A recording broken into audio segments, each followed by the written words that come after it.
ہر دور میں ایسا ہوا ہے کہ جب کسی کو سمجھایا جائے اور اس کا نفس نہ مان رہا ہو، اس کے نفس پہ شاک ہو، تو وہ پھر کب بات مانتا ہے؟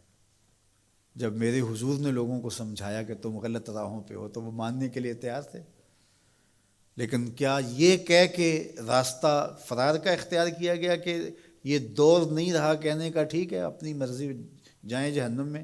کہا نہیں، تم مانو نہ مانو میں تمہاری دہلیز تک پہنچ کے اللہ کا پیغام پہنچاؤں گا۔ تو کیا آج اگر کوئی بچہ ہمارے پہ ناراض ہو جاتا ہے سختی کرنے کی وجہ سے، تو اس کی ناراضگی کے ڈر کی وجہ سے اس کو ہم نہیں کہیں گے؟ تو ایسا نہیں ہوتا۔ وقتی طور پہ اگر اس کو سمجھ نہیں بھی آ رہی، لیکن ایک وقت آئے گا وہ سمجھے گا کہ میرا خیر خواہ یہ تھا۔ وہ استاد، وہ مربی ہمارے جنہوں نے سختی کی ہمارے اوپر، اور پھر آج ہم کسی منزل پہ اگر پہنچے تو ہم ان کے شکر گزار ہوتے ہیں کہ نہیں ہوتے؟ کہ فلاں استاد فلاں زمانے میں بڑی سختی کی لیکن ہم پڑھے ہی اس کی وجہ سے ہیں۔ تو ماں باپ سختی کرتا ہے، بچپنے کی عمر، لڑکپن کا زمانہ، تو اولاد کو بعض کا ماں باپ کی باتیں جو ہیں وہ اچھی نہیں بھی لگتی، لیکن ماں باپ کا ایک حیا ادب ہوتا ہے تو قبول تو ان کو کرنا ہی پڑتا ہے۔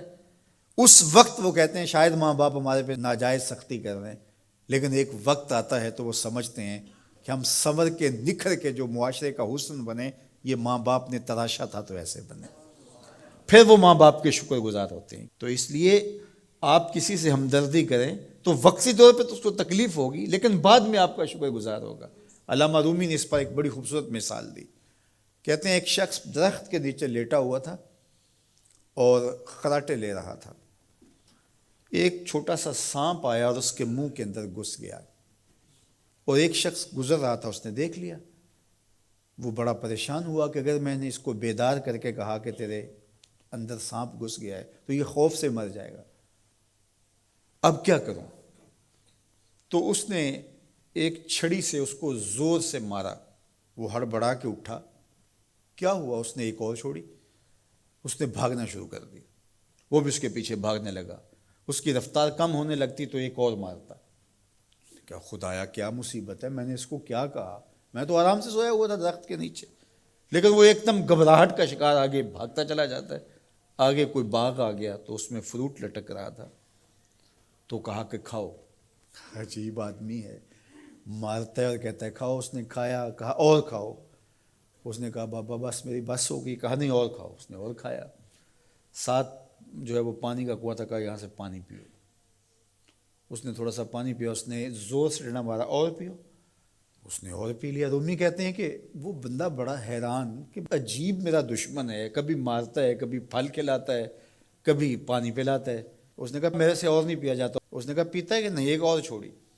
تو اس نے اور پانی پی لیا، کہا چلو دوڑو۔ جب بندے نے کچھ کھایا ہو تازہ تازہ اور دوڑے تو پھر جو حالت ہوتی ہے وہ آپ سے مخفی نہیں ہے۔ تو پھر دوڑنے لگا، تو آگے جب گیا تو کوئی ٹھوکر لگ گئی۔ پانی پیا تھا بھرپور اور فروٹ کھایا تھا، اور پہلے بھی دوڑ بھاگ کے آیا تھا، اب بھی دوڑنا شروع کر دیا، اور پیچھے سے جو ہے وہ ہاتھ میں ڈنڈا پکڑا، اور وہ رحم کاری نہیں رہا۔ تھوڑا سا ڈھیلا ہونے لگتا ہے تو زور سے مارتا۔ دوڑتے ہو کہ نہیں دوڑتے؟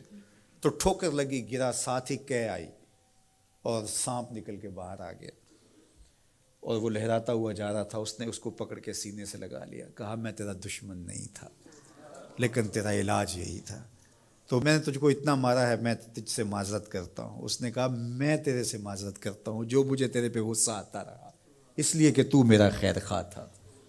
جب حقیقت سامنے آتی ہے تو پھر پتہ چلتا ہے کہ کون کسی کا خیر خواہ ہے اور کون کسی کا دشمن ہے۔ اس لیے خیر خواہی کے جذبے کے ساتھ، الدین والنصیحہ، دین ہے ہی خیر خواہی۔ تو خیر خواہی کبھی اس طرح ہوتی ہے کہ آپ کسی کی خیر خواہی کر رہے ہوتے ہیں، اسے لگ رہا ہوتا ہے کہ یہ میری خیر خواہی کر رہے ہیں، اور وہ آپ کو اس وقت ہی شکر گزار ہوتا ہے۔ اور کبھی ایسا ہوتا ہے آپ اس کی خیر خواہی کر رہے ہوتے ہیں، اس کو نہیں لگ رہا ہوتا کہ یہ میری خیر خواہی کر رہا ہے، اس کو غصہ آ رہا ہوتا ہے، لیکن جب اس کو بعد میں سمجھ آتی ہے کہ اس نے میری خیر خواہی کی ہے تو پھر وہ آپ کا شکر گزار ہوتا ہے۔ اور کبھی ایسا ہوتا ہے اس کو بعد میں بھی نہیں پتہ چلتا اس نے میری خیر خواہی کی ہے، لیکن تمہارا رب جانتا ہے، وہ اگر رائی کے دانے کے برابر بھی نیکی ہو اور وہ کسی پہاڑ میں بھی ہو تمہارا رب اس کو بھی لے آئے گا۔ اس لیے لوگوں کے ساتھ حسن سلوک کرو اور نیکی کا حکم دو، لوگوں کی بہتری کا سوچو، تو اس سے تمہارا رب تم سے راضی ہوگا۔